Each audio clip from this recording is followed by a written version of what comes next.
খুব মার্মিক কথা শুনুন, রামচন্দ্র বালিকে বধ করেছিলেন না? সুগ্রীবের সাথে সখ্যতা বান্ধবতায় বালিকে বধ করলেন। বালির প্রশ্নের উত্তর আজও অনেকেই প্রশ্ন তোলেন, বালিকে কোন অপরাধে মানল রাম ভগবান? দুই ভাইয়ের দ্বন্দ্ব মিটাতে পারত। একটু ধ্যান দিন এদিকে। দুই ভাইয়ের দ্বন্দ্ব, ভগবান রাঘবেন্দ্র মর্যাদা পুরুষোত্তম রাম দুই ভাইকে ডেকে, তুমি ভগবান, তুমি জ্ঞানমূর্তি, তুমি তো মিটিয়ে দিতে পারতে, তুমি সুগ্রীবের পক্ষ নিয়ে বালিকে বধ করলে কেন আড়াল থেকে?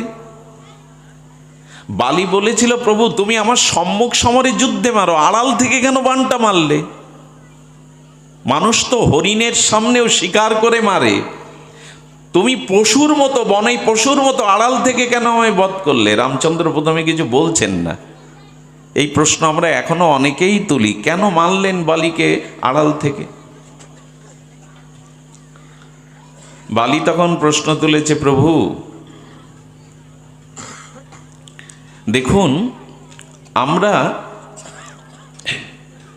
আমাকে যে আপনি এভাবে বধ করলেন, এভাবে যে আমাকে মারলেন, আপনি বলুন কেন এভাবে আমাকে শিকারীর মতো পেছন থেকে আড়াল থেকে মারলেন?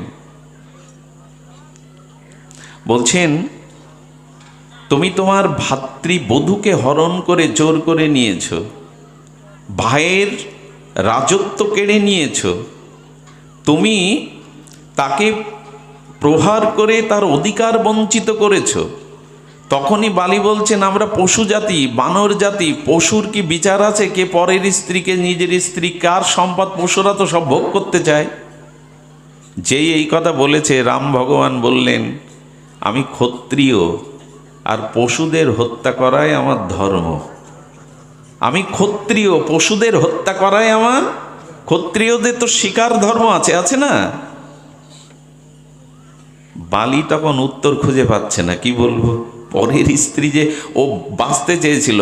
ভগবান তখন বললেন, তুমি ভাইয়ের অধিকার যখন কেড়ে নিয়েছো, ভাইয়ের স্ত্রীকে যখন ভোগের জন্য নিজে করেছো, ভাইকে প্রহার করে যখন অধিকার বঞ্চিত করে প্রহার করেছো, তখন তো এই স্বার্থ জ্ঞানটা তোমার ছিল যে সব আমার করব। এখন সে জ্ঞান কোথায় গেল তোমার? তুমি নিজের স্বার্থের জন্য তখন জ্ঞানের দোহাই দাওনি, এখন বলছো আমরা বানর জাতি, আমাদের কোনো বিবেক নেই, জ্ঞান নেই। তখন এই জ্ঞানটা কোথায় পেলে, স্বার্থের জ্ঞান? বালিকে বলছেন, অন্যায়কারীকে, দুষ্টকে দমন করাও আমার একটি সংকল্প। বিনাশায়চ দুষ্কৃতম। তবে বালি, পেছন থেকে মেরেছি বলে যদি তুমি বলো বাঁচতে চাও, আমি তোমাকে আবার পুনর্জীবন দিতে পারি। বলো, বাঁচতে চাও তুমি? বালি তখন কি বলল জানেন? আহা, বালির ভগবত দর্শনে, ভগবানের কথাই ওই যে ভেতরের দৃষ্টি খুলে গেছে। তখন বলছে, প্রভু বড় অন্যায় করেছি, তবে ভাগ্য বলতে হবে আমার। কত যোগী মুনীন্দ্র, কত ঋষিগণ, কত তপস্বীগণ যুগ যুগান্তর তপস্যা করে তোমার দর্শন পায় না, আর আমার মৃত্যুর সময় সাক্ষাৎ নাম না, ভজন না, ভজনীয় সাধ্য তত্ত্ব প্রভু তুমি সম্মুখে দাঁড়িয়ে। এর থেকে ভাগ্য যোগী ঋষি মুনিদের তো হয় না। তারপরে আমি গঙ্গার তীরে তুমি সাক্ষাৎ ভগবান সামনে দাঁড়িয়ে, আমার মনে হয় সাক্ষাৎ দুর্বাদল ভগবান সচ্চিদানন্দ বিগ্রহ যদি সামনে থাকে, পাশে যদি গঙ্গা থাকে, তবে তোমাকে দর্শন করতে করতে এমন মরণ আমি কোটিবারও প্রার্থনা করি, প্রভু আমি জীবন চাই না, তোমার চরণে আশ্রয় চাই। বালিকে মারার পেছনে অনেকে এখনো কূট তর্ক তোলেন, প্রভুর কি এটা ঠিক হলো? এক ভাইয়ের বন্ধুত্ব নিতে গিয়ে আর এক ভাইকে এইভাবে পেছন থেকে মারল। ভগবানের লীলা, ভগবানের যে জগৎ কল্যাণের যে লীলা, এটা না তত্ত্বজ্ঞের মুখে না বুঝে যেন সমালোচনা আমরা না করি। বালি নিজেই বলল, এর থেকে বড় সৌভাগ্য কি আছে প্রভু? অঙ্গদকে সঁপে দিলেন রামচন্দ্রের চরণে, আর সব কিছুই অন্ত হয়ে গেল প্রভুর দর্শন, প্রভুর কৃপা পেতে পেতে। এই জন্য বলবো, নিজের স্বার্থের জন্য আমরা যখন কোনো কর্ম করি তখন আমাদের বিবেক বা ভেতরের দৃষ্টি থাকে না। যখনই রামচন্দ্রকে দেখলেন, জ্ঞান পেলেন, তখনই বুঝলেন প্রভু এই মৃত্যু আমার কাছে আশীর্বাদের, আমি ভুল করেছি। বিনু সৎসঙ্গ বিবেক না হয়। একটা কথা লিখে নেন মনে, সৎসঙ্গ ব্যতীত স্কুল, কলেজে, বিশ্ববিদ্যালয়ে যেখানেই যান, বিবেক বা ভেতরের দৃষ্টি সাধুসঙ্গ হরিকথাতে ছাড়া কারো খুলবেই না, কারো প্রকাশ হবেই না। তুলসীদাস বলছেন, বিনা সৎসঙ্গে কারো বিবেকই জাগবে না, জাগতে পারে না। এটা এমন একটা বিশ্ববিদ্যালয়, সাধুসঙ্গ হরিকথা বিদ্যালয়, যেখানে বিবেক প্রসারিত হয়। বিনু সৎসঙ্গ বিবেক না হয়। বিবেক কখনো জাগে না যদি সাধুসঙ্গ না হয়। এই জন্য শাস্ত্রে বলেছেন ভেতরের প্রখর দৃষ্টিটা দেখুন। ধর্মের দোহায় আমরা আমাদের যখন বিপদে পড়ি, প্রতিকূলে পড়ি, তখনই দেই। মনে আছে আপনাদের, কর্ণের রথের চাকা কুরুক্ষেত্রের রণাঙ্গনে মাটিতে বসে গেল। কর্ণ রথের চাকা তুলবার জন্য অস্ত্রকে রেখে যখন তুলছেন, তখন অর্জুনকে বলছেন, কর্ণ, অর্জুন, আমি নিরস্ত্র, এই মুহূর্তে যুদ্ধ বা বানবরিশন তোমার ধর্ম নয়।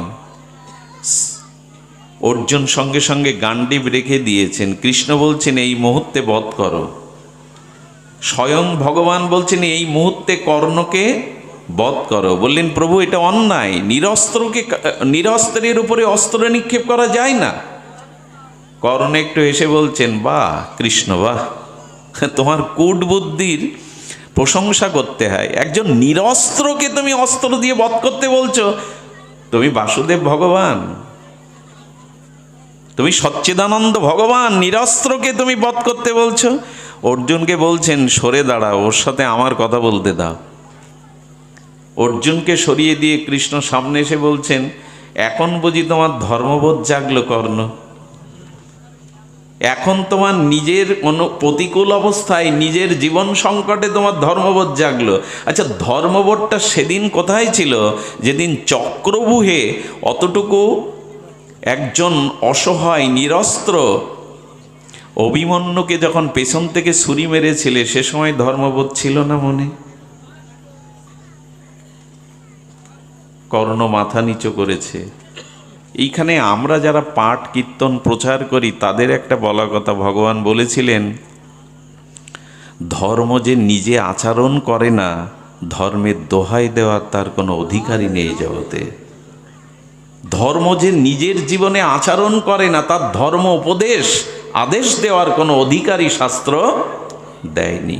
এই জন্য মহাপ্রভু সতর্ক করেছিলেন, আপনি আচারই ধর্ম জীবেরে, আগে নিজের তো মঙ্গল করো। 3টে ছেলে একদিন এসছে, বাবা আমি সমাজ সেবা করতে চাই, সনাতন ধর্মের সেবা করতে চাই। দেখ, মহারাজ তাকে বললেন, তোমার মঙ্গল এখনো তুমি করতে পেরেছো তো? তোমার স্বভাব টভাব সংশোধন করতে পেরেছো তো? বেটা, নিজের মঙ্গল করতে পারো না, নিয়ে যে করনি এখনো অপরের মঙ্গল, সমাজের মঙ্গল কি করবে? আর সব সমাজের মঙ্গল করার জন্য ব্যস্ত, তাই না? আর সব সমাজের সেবা করার জন্য কত সংগঠন, সাইনবোর্ডে সমাজ সেবা। আরে তুমি নিজের মঙ্গল এখনো করতে পেরেছো? নিজের কাম, ক্রোধ, লোভ, লালসা নিয়ন্ত্রণ করতে পেরেছো যে তুমি জগতের মঙ্গল করবে? আগে তো নিজের মঙ্গল করো। কথাটি মহাপ্রভু খুব মার্মিকভাবে বলেছেন, ভারত ভূমিতে জন্ম হইল যার, জন্ম সার্থক করি কর পর। এখানে শব্দটা ধ্যান দিবেন, আগে নিজে সার্থক হও, আগে নিজের জীবনটা সফল করো, তারপর পর উপকারের কথা ভাববে। অন্ধ ক্ষুধার্ত ব্যক্তি বলছেন, বড় ক্ষুধার্ত, কিছু দিন। এখন আপনার পকেটে 10 টাকাও নেই, পুঁজি নেই, আপনি বলছেন, আহারে ক্ষুধায় কত কষ্ট পাচ্ছ, তোমার উপরে প্রভুর এটা কি হচ্ছে, প্রভুর করুণা হচ্ছে না, এইসব বলিয়া উড়িয়ে লাভ আছে যদি ক্ষুধার 10টা টাকা হাতে না ধরিয়ে দিতে পারেন? তো নিজের মঙ্গল করতে পারলে না, নিজের আত্মকল্যাণ করতে পারলে না, জগতে কি প্রচার করবে তুমি? এই জন্য আগে নিজের কল্যাণ করতে শিখতে হবে। জন্ম সার্থক করি কর পর উপকার। মহাপ্রভুর বাণী সাধারণ নয়, নিজেকে সার্থক করো। আর নিজের সার্থকতা আসে, আত্মর সন্তুষ্টি আছে, যেটা আগে বললাম, দেহের ভরণ পোষণ, দেহের পালন পোষণ এগুলি না, মনের পোষণ করতে হবে, আত্মার সন্তুষ্টি করতে হবে। এটা একমাত্র হবে ভজনে। দ্বিতীয় কোনো পথ খোলা নাই, দ্বিতীয় কোনো পথ আমাদের খোলাই নাই। এই জন্য শাস্ত্রে বলছেন ভজনে অনুরাগ আনো। আচ্ছা, ভজনে অনুরাগ আসছে না কেন? ভজনে অনুরাগ আসছে না কেন?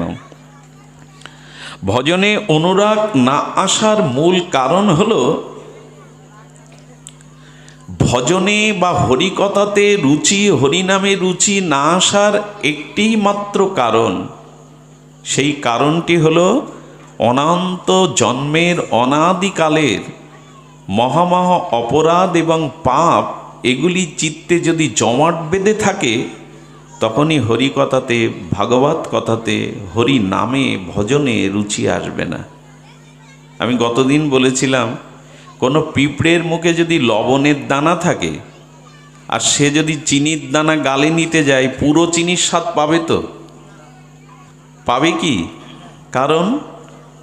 কারণ তার গালের মধ্যেই সূক্ষ্মরূপে এখনো লবণের দানাটা রয়ে গেছে। ওইটা ফেলে দিয়ে যদি চিনির সূক্ষ্ম দানাটা মুখে নিত, তাহলে পুরোপুরি চিনির স্বাদটা পেত। আমার হৃদয়ে আছে অনাদিকালের আবর্জনা, কুসংস্কার, পাপ, এই জন্য হরিনামে, হরিকথাতে রুচি আসছে না। বললেন তাহলে কি করতে হবে? বললো ওই যে ভজনের দ্বারা গোবিন্দচরণ আশ্রয় নাও। কারণ গোবিন্দচরণে বজ্র চিহ্ন আছে। শ্রী গোবিন্দের দক্ষিণ এবং বাম চরণে যে ঊনবিংশতি দিব্য অলৌকিক চিহ্ন আছে, তার মধ্যে একটা হলো বজ্র। কি আছে মা, শুনছো তো তোমরা? গোবিন্দের চরণে বজ্র চিহ্ন আছে।